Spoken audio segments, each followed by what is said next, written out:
30분이 경과하자 움직임이 둔해지기 시작했다. 하루가 지나자 진드기는 움직임이 전혀 없는 상태에 이르렀다. 편백나무의 피톤치드 성분인 알파카지놀과 디카지놀이 지속적으로 발산되면서 진드기의 움직임이 눈에 띄게 억제됐습니다. 결국 진드기가 피톤치드에 오랫동안 노출되면 죽음에 이를 것이라고 생각합니다.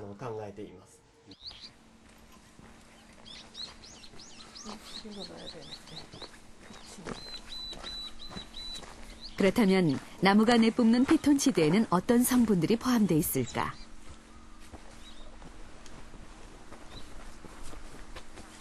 우리는 국립산림과학원의 도움을 받아 숲의 피톤치드 함량과 성분을 분석해보기로 했다.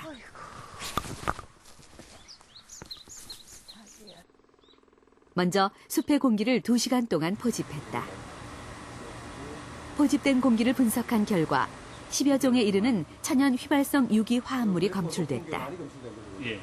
근데 어찌 보면 이제 단위 면적당으로 하는데 지금 이렇게 알파피넨, 베타피넨, 리보넨, 터피놀 같은 다양한 천연 VOC가 검출이 되었습니다.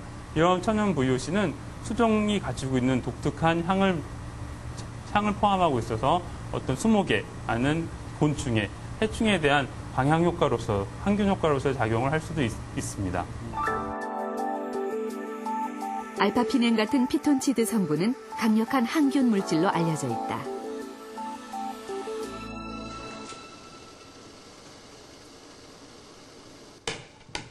송편을 찔 때 넣는 솔잎은 이 같은 피톤치드의 항균력을 활용한 선조들의 지혜다.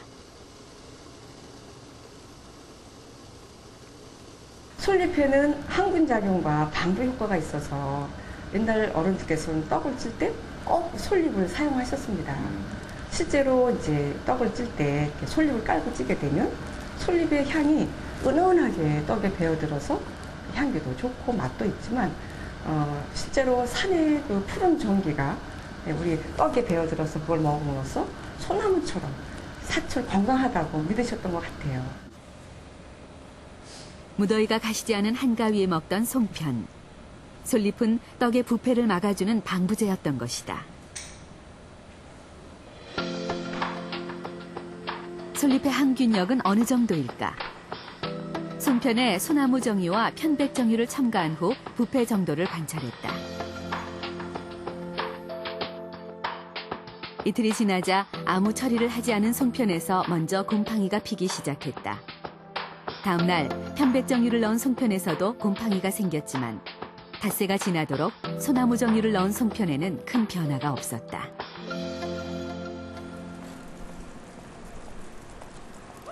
피톤치드가 인체에 유해한 세균에는 어떤 영향을 미칠까? 우리는 피부에 염증을 일으키는 포도상구균으로 실험을 진행했다. 항생제의 내성이 생긴 포도상구균에 피톤치드 원액과 희석액을 처리했다. 그런 다음 하루 동안 인큐베이터에서 배양한 후 균의 증식 상태를 살폈다. 포도알 모양의 포도상구균은 상처난 부위에 침투해 피부를 곰게 만드는 균이다. 내성 포도상구균은 항생제에도 죽지 않는 강력한 균이다. 실험 결과 피톤치드 원액을 떨어뜨린 곳에는 전혀 균이 자라지 못했고 희석액도 살균 효과를 나타냈다. 요새 보통 이제 슈퍼박테리아라고 그래서 항생제 내성균이 문제가 되고 제일 그 중에 문제되는 MRSA라고 합니다. 그러니까 포도상구균이 내성이 생긴 거. 여기에다가 떨어뜨렸을 때는 의외로 원액에서는 거의 같은 정도로 잘 효과가 나타났는데 5% 희석에 대해서도 죽어서 이거를 보면은 아마도 편백나무 정류가 내성균 치료하는데 도움이 되지 않을까 생각이 됩니다. 전라북도 진안군의 조림초등학교. 학생 수가 30명에 불과한 작은 시골 학교다. 전교생의 절반에 가까운 14명이 지난 1년 동안 이곳으로 전학을 왔다. 자, 전학 온 사람 손 한번 들어보세요. 전학 온 사람. 나 전학 왔어 이런 거. 왜 전학 왔어요? 여기가 때문에요. 아토피 때문에요. 아토피 때문에요. 아토피 때문에요. 하나, 둘, 셋, 넷. 이 학교에 도시 학생들이 모여든 것은 지난해 8월 아토피 치유를 위한 친환경 시범 학교로 지정된 이후다.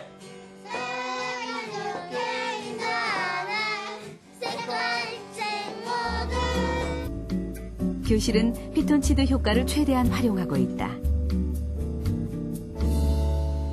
그래서 이제 문도 이게 원목으로서 이게 뭐 이렇게 화학 접착제 같은 걸 전혀 사용하지 않은 그런 문이고, 그다음 이게 이제 편백나무로서 교실과 복도의 하부를 전부 이렇게 둘렀습니다. 그래가지고 여기서도 그 피톤치드라는 그런 성분이 발생된다. 여기 지금 황토벽입니다. 황토벽. 속에다가 황토벽들로 쌓고 그다음에 황토로 미장을 해가지고 여기도 전혀 이제 뭐 이렇게 자연 친환경적으로 이렇게. 이 학교의 또 다른 특징은 이색적인 수업.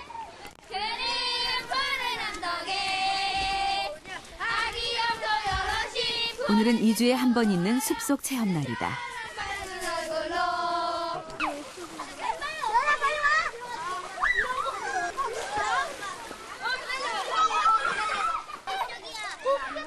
어제 전학 온 민혁이에게도 이곳에선 아토피는 더 이상 부끄러운 일이 아니다. 오니까 어떤 점이 좋아요? 물놀이도 할 수 있고 다슬기도 잡을 수 있고요. 그래요, 알았어요. 나 도와주려고.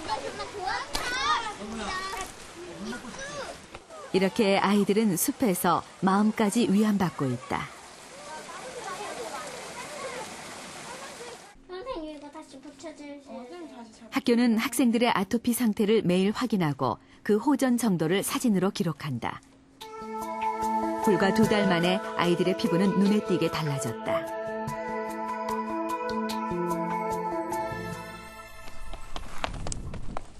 석 달 전 여기로 전학 온 희재도 그중 하나다. 도시의 삶을 포기하고 시골로 온다는 것이 가족에겐 쉽지 않은 결정이었다. 뭐 유명한 병원도 가보고 그런 양학에서 안 되니까 이제 한방 쪽에도 또 해보고 결론적으로 별 효과가 없더라고요. 그래서 이제 할 수 있는 거는 최대한 다 해보다가 결국 안 돼서 뭐 어떤 자연 쪽이 어떤가 해서 학교가 끝나면 어김없이 숲으로 향하는 가족. 무려 8년 동안 앓았던 희재의 아토피는 몰라보게 나아지고 있다.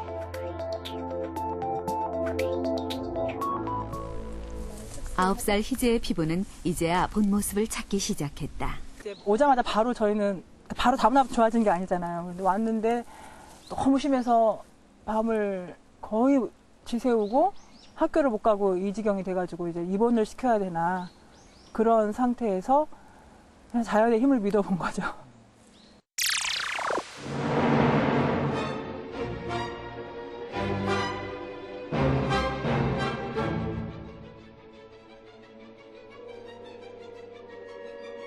지금 듣고 계신 이 곡은 베토벤의 전원교향곡입니다. 이 곡은 시골 풍경이 주는 평온함과 전원에 대한 각별한 애정을 표현한 곡으로 베토벤의 3대 걸작 중 하나로 손꼽히고 있습니다. 그런데 이 곡을 쓸 때 베토벤은 인생에 있어 가장 힘든 시기를 겪고 있었습니다. 30이 되던 해에 청력을 잃고 아주 심각한 우울증에 시달렸기 때문인데요. 이 곡이 쓰여진 배경이 어디인지 알고 계십니까? 바로 오스트리아 빈에 있는 하일리겐슈타트 숲이 그곳인데요. 요양지였었던 이곳에서 베토벤은 위로와 영감을 얻고 차츰 정서적인 안정을 되찾아갑니다. 자살을 결심하고 유서까지 썼던 베토벤에게 숲은 우울증을 극복하고 다시 창작을 시작할 수 있는 의욕을 갖게 해준 곳이었습니다. 이처럼 숲에는 인간의 위태로운 마음과 정신을 치유하는 또 다른 기능이 있습니다.